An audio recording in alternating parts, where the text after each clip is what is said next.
Yes students, तो chapter हमारा continue है। हम स्टार्ट कर रहे हैं nomenclature of phenols. What are phenols? Phenols क्या होते हैं? फिनोल हमारे पास होते हैं जब बेंजीन रिंग के साथ एक OH ग्रुप अटैच होता है। और OH ग्रुप हमने अल्कोहल्स में भी देखा था, जिसे हम अल्कोहलिक ग्रुप कहते हैं, हाइड्रोक्साइल ग्रुप कहते हैं। इस तरह से आपको नज़र आएगा जब भी इस तरह से बेंजीन रिंग के साथ, बेंजीन रिंग क्या है हमारी? ये एरोमेटिक रिंग है, यानी रिंग स्ट्रक्चर में कार्बन के 6 एटम्स अरेंज हैं और बेंजीन को हम C6H6 भी लिखते हैं। 6 इसमें हाइड्रोजन अटैच होते हैं और 6 इसके अंदर कार्बन जो है हमारे वो इन्वॉल्व होते हैं और वो एरोमेटिसिटी प्रोवाइड करते हैं, यानी कि सारे जो है वो पाई बॉन्ड्स उसके अंदर इन्वॉल्व होते हैं, ऑल्टरनेट चलते हैं। तो हम इस तरह से सर्कल के लिए भी सर्कल करके भी शो करते हैं। जब ये बेंजीन रिंग और इसके साथ हमारे पास OH ग्रुप अटैच होता है, जिसे हम अल्कोहलिक ग्रुप कहते हैं, ये स्ट्रक्चर हमारे पास कहलाता है phenol. So what are phenols? Phenols हमारे पास बेंजीन प्लस OH होता है, यानी इस बेंजीन के साथ जब OH ग्रुप अटैच होता है तो ये कंप्लीट स्ट्रक्चर कहलाता है फिनोल। अब इस फिनोल के साथ कोई भी दूसरा सब्स्टिट्यूएंट आके अटैच हो सकता है, जैसे फॉर एग्जांपल यहाँ पे क्लोरीन अटैच है, यहाँ पे CH3 मिथाइल आके अटैच हुआ हुआ है, यहाँ पे NO2 नाइट्रो अटैच हुआ हुआ है। इसका मतलब फिनोल तो अपनी जगह है, बेंजीन प्लस OH, लेकिन इसके साथ कोई भी सब्स्टिट्यूएंट आके अटैच हो सकता है, तो इसकी बेस पर फिनोल के कैरेक्टरिस्टिक्स भी चेंज हो जाते हैं। और अब इन फिनोल्स की नेमिंग कैसे की जाती है, IUPAC और कॉमन नेम्स के रूल्स को फॉलो करते हुए हम देखेंगे। ये हो गया फिनोल। अब फिनोल यहाँ पे आपने कॉमन नेम्स की अगर मैं बात करूँ तो आपने कुछ टर्मिनोलॉजीज़ जैसे पहले याद की थी, secondary, tertiary, primary, iso, neo. इस तरह से आपने इस कंडीशन में, यानी कि जब एक रिंग स्ट्रक्चर आ जाएगा उस कंडीशन में भी कुछ 3 टर्मिनोलॉजीज़ याद करनी है। पहली है हमारे पास ऑर्थो, दूसरी पोजीशन है हमारे पास para, and then we have meta. ये 3 पोजीशंस हैं जो कि आपने इस रिंग की याद करनी है। और वो कैसे याद करनी है? फॉर एग्जांपल ये हमारे पास 6 कॉर्नर की बेंजीन रिंग है। ये जो आपको ये वाली जो पोजीशंस नज़र आ रही हैं, जो कि ये फर्स्ट है और ये सेकंड, यानी सेकंड और 6 पोजीशन जो है ये होती है आपकी ऑर्थो पोजीशन। ओ से मैं इसको दिखा रही हूँ। उसके बाद थर्ड पोजीशन आ जाती है और फिफ्थ पोजीशन आ जाती है। ये दो जो पोजीशंस हैं ये हैं आपकी मेटा पोजीशंस। और ये जो टॉप की जो दो होती हैं आपके पास, ये होती हैं पैरा पोजीशंस। तो ये जो आपके पास इस तरह से आमने सामने है, सेकंड और 6 ये हो गई ortho. Then we have 3 and 5 which is meta, and then 6 we have 4 position we have para position. तो ये 3 पोजीशंस आपने याद करनी है, ऑर्थो, पैरा, मेटा, इस तरह से बेंजीन को देखते हुए। और फिर हम जब कॉमन नेम करेंगे तो कॉमन नेम्स में आपको ऑर्थो, पैरा, मेटा पोजीशन लिख कर बताना है कि सब्स्टिट्यूएंट कहाँ अटैच है। तो हम स्टार्ट करते हैं इसकी नेमिंग। सबसे पहले IUPAC नेम लिखते हैं और ब्रैकेट में मैं साथ साथ इन्हीं स्ट्रक्चर्स के कॉमन नेम्स लिखती जाऊंगी। तो अगर मैं IUPAC की या कॉमन नेम्स की बात करूं, इसके सिस्टम के रूल बहुत इजी हैं। जो भी सब्स्टिट्यूएंट होगा, चाहे वो क्लोरीन है, चाहे वो मिथाइल है, चाहे वो नाइट्रो है, ठीक है, इसको हम चेंज कर देते हैं क्लोरो, ब्रोमो, नाइट्रो या आयोडो, इस तरह से करके। ठीक है, क्लोरीन है तो क्लोरो, नाइट्रो है ये हमारे पास नाइट्रेट ग्रुप है तो हम इसको नाइट्रो बना देंगे। ठीक है, इस तरह से। तो अब हम इसका अगर फर्स्ट की बात करें तो ये फिनोलिक स्ट्रक्चर है, अगर यहाँ क्लोरीन ना होता, ठीक है, तो ये टोटल हमारे पास क्या है? फिनोलिक स्ट्रक्चर है। तो एट दी एंड हमने फिनोल लगाना है, लेकिन क्लोरीन की पोजिशन बतानी है और क्लोरीन चेंज हो जाएगा क्लोरो में। So this is 2 क्लोरोफिनोल।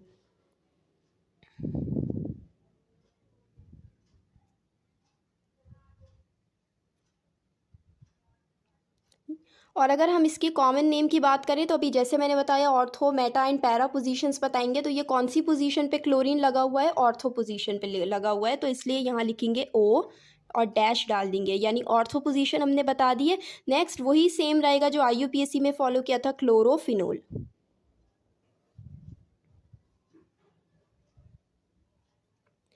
नेक्स्ट की अगर हम बात करें, यहाँ पे मिथाइल ग्रुप CH3 मिथाइल है हमारे पास, और ये कौन सी पोजीशन पे? First, second, third, fourth position पे है, तो ये हमारे पास 4 मिथाइल फिनोल हो जाएगा।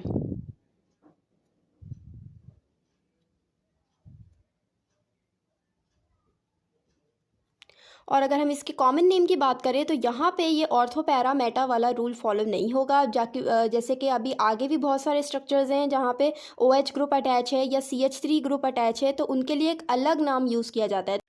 तो ये हमारे पास कॉमन नेम में क्या हो जाएगा, this is known as P cresol. ठीक है, ये इंपॉर्टेंट होते हैं। Draw the structures of the following करके क्वेश्चन आता है आपके लॉन्ग में, वहाँ पे फिनोल से रिलेटेड जो रिसोर्सिनॉल है या पी क्रिसोल है या पिक्रिक एसिड है, इस तरह के नेम्स दिए जाते हैं, आपको स्ट्रक्चर ड्रॉ करना होता है। तो ये आपने बहुत अच्छे से प्रैक्टिस करनी है इन स्ट्रक्चर्स की और याद करना है, स्पेशली कॉमन नेम्स, क्योंकि इनका रूल कोई नहीं है, आपको स्ट्रक्चर याद करना है, उसका नेम याद करना है। ठीक है, नेक्स्ट हमारे पास ये स्ट्रक्चर आ जाता है जिसमें एक तो फिनोल है, OH है और बेंजीन है, लेकिन यहाँ 3 नाइट्रो अटैच हैं, तो इनकी पहले पोजीशन बताएंगे, सेकंड पे है, फोर्थ पे है और हमारे पास 6 पे है। So this is 2 4 6 tri nitro. क्योंकि ट्राई नाइट्रो क्यों कहा, 3 हमारे पास नाइट्रो हैं। अगर 2 होते तो हम क्या लिखते हैं इधर, फॉर एग्जांपल यहाँ पे नहीं होता, सिर्फ हम लिखते 4 6 डाई नाइट्रो। ठीक है, लेकिन अभी 3 जगह मौजूद है, इसलिए हमने लिखा है ट्राई नाइट्रोफिनोल। और इसी को हम कॉमन नेम की अगर बात करें, this is known as picric acid, जो कि अभी मैंने बताया कि बहुत इंपॉर्टेंट होते हैं ये नेम्स, आपको एग्जाम में दिए जाते हैं स्ट्रक्चर्स ड्रॉ करने के लिए।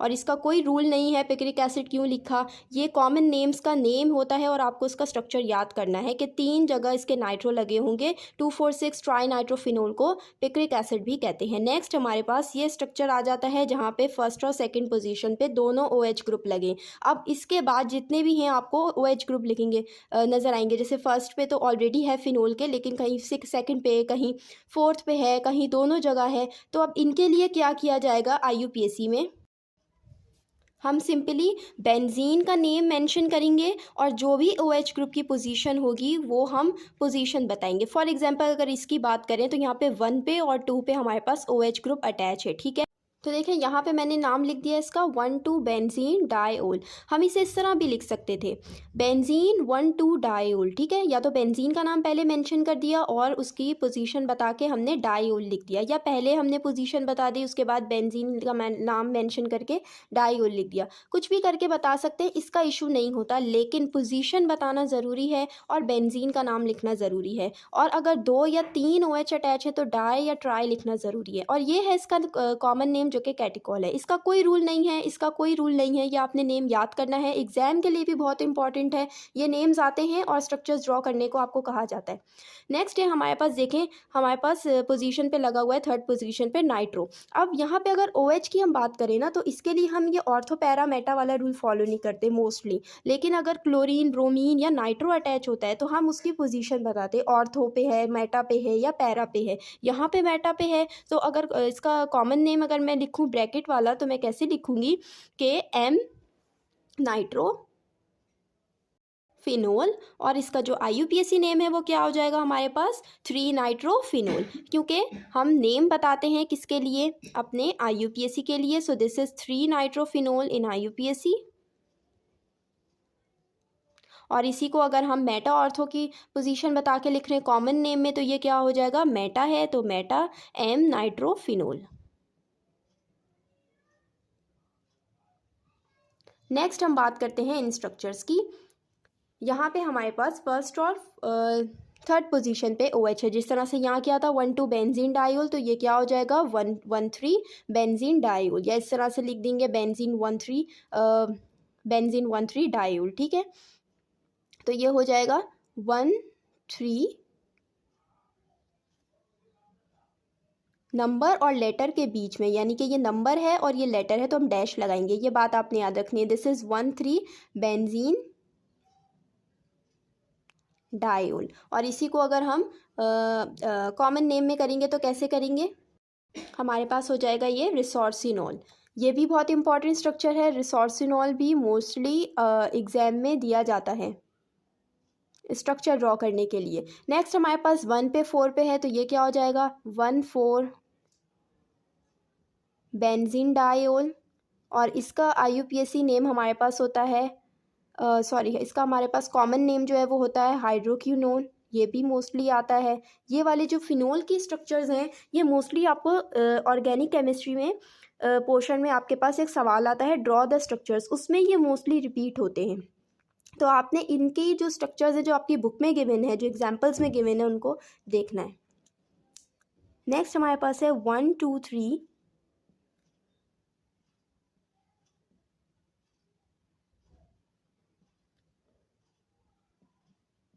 बेंजीन ट्रायोल, इसी तरह से हो जाएगा ये 1 2 3 बेंजीन ट्रायोल। और अगर हम इसकी कॉमन नेम में बात करें तो ये हमारे पास हो जाएगा पायरोगैलोल। उसके बाद हमारे पास हमारे पास ये है सेल्फ असेसमेंट का एक क्वेश्चन है जिसमें आपको स्ट्रक्चर ड्रॉ करना है, इसको भी अभी करेंगे। यहाँ पे इसे कंप्लीट कर देते हैं। हमारे पास सेल्फ असेसमेंट का जो क्वेश्चन है क्या है, वो 2 4 6 ट्राई ब्रोमोफिनोल हमने बनाना है। बहुत सिंपल है ये। सबसे पहले फिनोल बनाएं क्योंकि फिनोल तो हमें बनाना ही है। बेंजीन, इस तरह से बेंजीन बनाया और ऊपर OH लगा दिया, दिस इज़ फिनोल, और इसको एरोमेटिसिटी में ले आए, दिस इज़ फिनोल। अब 2 4 6 पे ट्राई ब्रोमो, यानी 3 ब्रोमो लगेंगे कहाँ, 2 4 और 6 पे। तो ये 2 पोजीशन है, ये 4 पोजीशन है, यानी ऑर्थो और पैरा पे लगेंगे। ठीक है, अगर यहाँ पे ऑर्थो पैरा भी लिखा होता तो आपने इस तरह से देख के लगाना है जो मैंने अभी आप लोग को समझाया है। This is 2 4 3 tri bromophenol. So अब हम स्टार्ट करते हैं nomenclature of another organic compound जो कि हमारे पास है ईथर।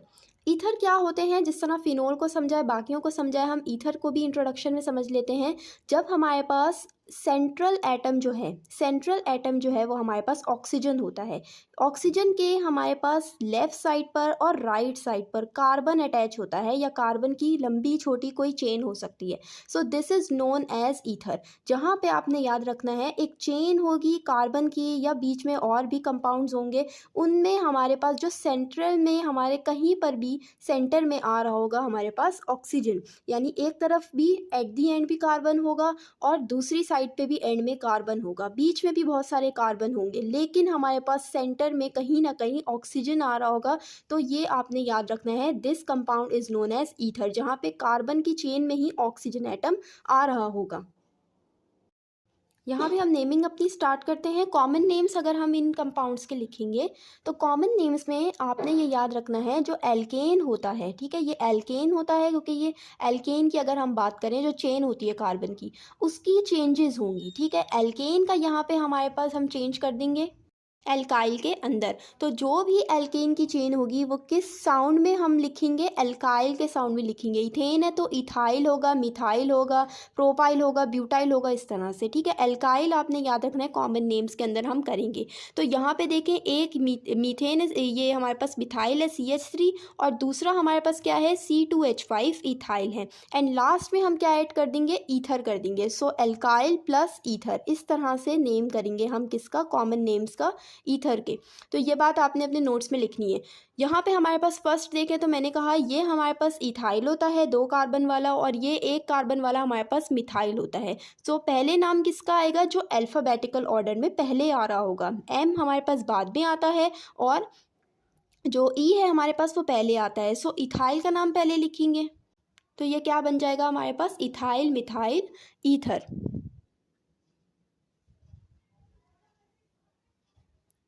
और IUPAC में हम गैप नहीं देते, इस बात का आपने ख्याल रखना है। नेक्स्ट हमारे पास आ जाएगा C2H5, ये हमारे पास इथाइल है, ये भी इथाइल है, तो ये क्या हो जाएगा, डाई इथाइल ईथर हो जाएगा, क्योंकि 2 बार इथाइल आ गया है। अल्फ़ाबेटिकल ऑर्डर को कोई रूल नहीं है क्योंकि इथाइल ही है दोनों जगह, तो यहाँ पे हम डाई इथाइल ईथर लिखेंगे। नेक्स्ट हमारे पास C6H5। अब ये C2H5 नहीं है, कहीं आप इसे इथाइल समझें और इसे मिथाइल, ये मिथाइल है, लेकिन ये हमारे पास C6H5 है। जब मैं बेंजीन का बता रही थी आपको तो मैंने कहा था C6H6 बेंजीन होता है, लेकिन जब इसमें से एक हाइड्रोजन निकल जाता है C6H5, तो इस ग्रुप को हम क्या नाम देते हैं, इसको हम कहते हैं फिनाइल। ये क्या होता है, this is phenyl. So this is phenyl, this is methyl. पहले क्या आएगा हमारे पास, मिथाइल आ जाएगा। सो मिथाइल फिनाइल ईथर हो जाएगा, मिथाइल फिनाइल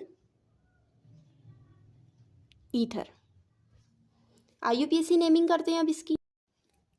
ईथर्स की जब IUPAC सिस्टम की हम बात करते हैं तो आपने ये बात याद रखनी है कि हम IUPAC में इस तरह से नहीं करते एल्काइल ईथर लिखकर। हम क्या करते हैं, हम दो चेन्स बनाते हैं। IUPAC नेमिंग में हम क्या करते हैं, एक शॉर्ट चेन डिज़ाइन करते हैं और एक लॉन्ग चेन। शॉर्ट चेन क्या होगी, जहाँ कार्बन एटम कम होंगे। लॉन्ग चेन कौन सी होगी, जहाँ कार्बन एटम ज़्यादा बन रहे होंगे। ठीक है, तो जहाँ पर कार्बन एटम ज़्यादा बन रहे होंगे, जो कि हमारी लॉन्ग चेन होती है, उसे तो हम सिंपली, अगर हमारे पास फॉर एग्जांपल 2 कार्बन वाली है लॉन्ग चेन, हमारी सिर्फ 2 ही कार्बन वाली है, तो वो इथेन हो जाएगा। सिंपली हम उसे एल्केन की टोन में ही लिखते हैं। और जो हमारी शॉर्ट चेन होती है, जो कि 1 कार्बन 2 कार्बन की मोस्टली होती है, ठीक है, एज़ कम्पेयर टू दूसरी साइड की चेन। ऑक्सीजन के एक तरफ हमारी लॉन्ग चेन होती है, एक तरफ शॉर्ट चेन होती है। जैसे यहाँ पे अभी लिखेंगे तो समझ में आ जाएगा। शॉर्ट चेन को हम एल्कोक्सी लिखते हैं। क्या लिखते हैं, एल्कोक्सी। अगर मीथेन यानी 1 कार्बन वाला आ रहा है तो वो मिथॉक्सी बन जाएगा। ठीक है, 2 कार्बन वाला है तो इथॉक्सी बन जाएगा।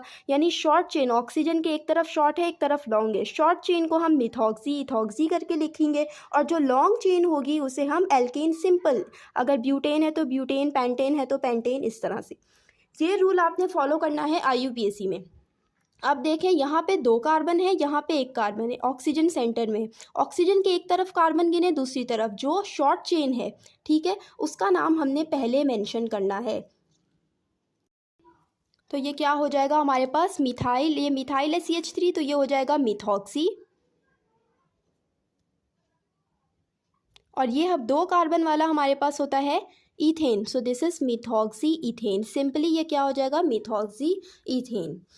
यहाँ पे हमारे पास दूसरे की बात करें तो लॉन्गेस्ट कार्बन चेन डिज़ाइन करेंगे जहाँ कार्बन एटम ज़्यादा होंगे। ऑक्सीजन ये है, यहाँ पे 1 ही कार्बन है, लेकिन यहाँ पे 2 कार्बन है। अगर हम इस तरह से इस चेन को डिज़ाइन करें तो ये 3 कार्बन बन जाएंगे और हमारे पास कोई रेडिकल भी नहीं निकलेगा। तो यहाँ पे हम L शेप की चेन बना सकते हैं, बिल्कुल बना सकते हैं। इस तरह से हमने इसको L शेप दे दिया है। और अब हम इसकी नंबरिंग करेंगे। ये तो हमें पता है 3 कार्बन है तो दिस इज़ प्रोपेन, और ये हमारे पास मिथॉक्सी हो जाएगा। लेकिन हमने नंबरिंग ज़रूर करनी है। ठीक है, नंबरिंग कैसे करेंगे, जहाँ पर भी हमारा जो फंक्शनल ग्रुप O है वो नज़दीक आ रहा होगा। तो यहाँ से हम नंबरिंग अपनी स्टार्ट करते हैं। यहाँ से कर देते हैं 1 2 3। 1 2 3 किया है तो सेकंड पोजीशन हमें मिल गई है कि सेकंड पोजीशन पे हमारे पास ये मिथाइल ग्रुप दूसरी कार्बन वाला दूसरी साइड वाला हमें नज़र आ रहा है। सो दिस इज़ 2 मिथॉक्सी हो जाएगा। ठीक है, पोजीशन भी हम बता देंगे इसकी कि हमारा जो फंक्शनल ग्रुप है वो भी सेकंड कार्बन की पोजीशन के साथ अटैच है, 2 देन मिथॉक्सी। और लास्ट में हम लॉन्गेस्ट कार्बन जो हमारा लॉन्गेस्ट चेन जो है जहाँ पे ज़्यादा कार्बन है उसका नेम लिखते हैं, वो एल्केन, सिंपल एल्केन में जाएगा। तो ये हमारे पास 3 है तो ये हो जाएगा प्रोपेन। लास्ट को देख लेते हैं, लॉन्गेस्ट कार्बन चेन डिज़ाइन करेंगे। एक तरफ तो शॉर्ट हमें मिल गई है और ये मिथॉक्सी ही होगा क्योंकि शॉर्ट को हम एल्कोक्सी लिखते हैं, लेकिन जो लॉन्ग है उसके लिए हमने डिज़ाइन करनी है। तो फॉर एग्जांपल ये इस तरह से बना लेते हैं हम, ब्यूटेन बन जाएगा ये हमारे पास।